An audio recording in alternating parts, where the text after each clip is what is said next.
ಪಟ್ಟಣದಲ್ಲಿ ಇವತ್ತು ಬಸವ ಜಯಂತಿಯ ಅಂಗವಾಗಿ ಕಾರ್ಯಕ್ರಮವನ್ನು ಆಯೋಜನೆ ಮಾಡಿ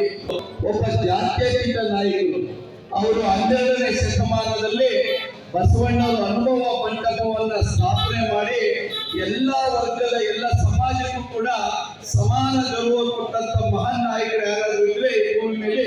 ಅದು ಸಾಕ್ಷಾತ್ ಬಸವಣ್ಣವರು ಅಂತ ನಾನು ಈ ಸಂದರ್ಭದಲ್ಲಿ ಹೇಳೋದಕ್ಕೆ ಇಷ್ಟಪಡ್ತೀನಿ. ಅವರು ಯಾವುದೇ ಜಾತಿ ಕಲಹ ಬೇಡ, ಕುಲ ಬೇಡ,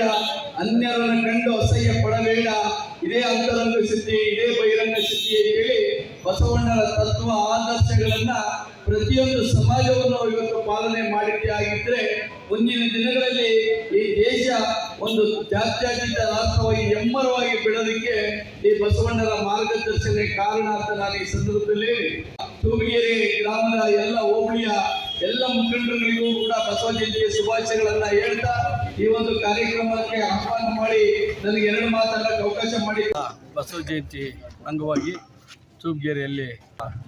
ನಮ್ಮ ಆರಾಧ್ಯರವರು ಮತ್ತು ಈ ಗ್ರಾಮದ ಎಲ್ಲ ಮುಖಂಡರು ಸೇರಿ ಮಾದೇವರು ಮತ್ತು ನಮ್ಮ ದಾಸವರು, ಬೇಕೆ ಬಸವರಾಜ್ ಅವರು,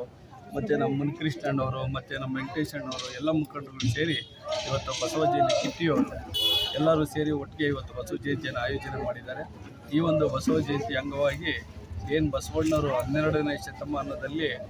ಅನುಭವ ಮಂಟಪವನ್ನು ಸ್ಥಾಪನೆ ಮಾಡಿ ಎಲ್ಲ ಜಾತಿ ಧರ್ಮದವ್ರಿಗೂ ಸಮಾನವಾದಂಥ ಅಧಿಕಾರವನ್ನು ಕೊಟ್ಟಿರ್ತಕ್ಕಂಥ ಒಂದು ಇತಿಹಾಸವನ್ನು ಇವತ್ತು ದೇವನಹಳ್ಳಿ ತಾಲೂಕಿನಲ್ಲಿರ್ತಕ್ಕಂಥ ಎಲ್ಲ ವರ್ಗದವರು ಕೂಡ ಆ ಒಂದು ಇದರ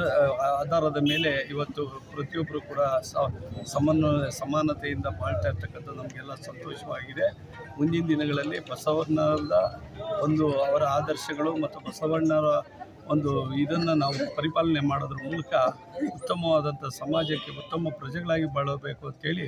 ಎಲ್ಲ ಸಮುದಾಯಗಳು ನಾನು ಮನವಿ ಮಾಡ್ಕೊತಾ ಇದ್ದೀನಿ.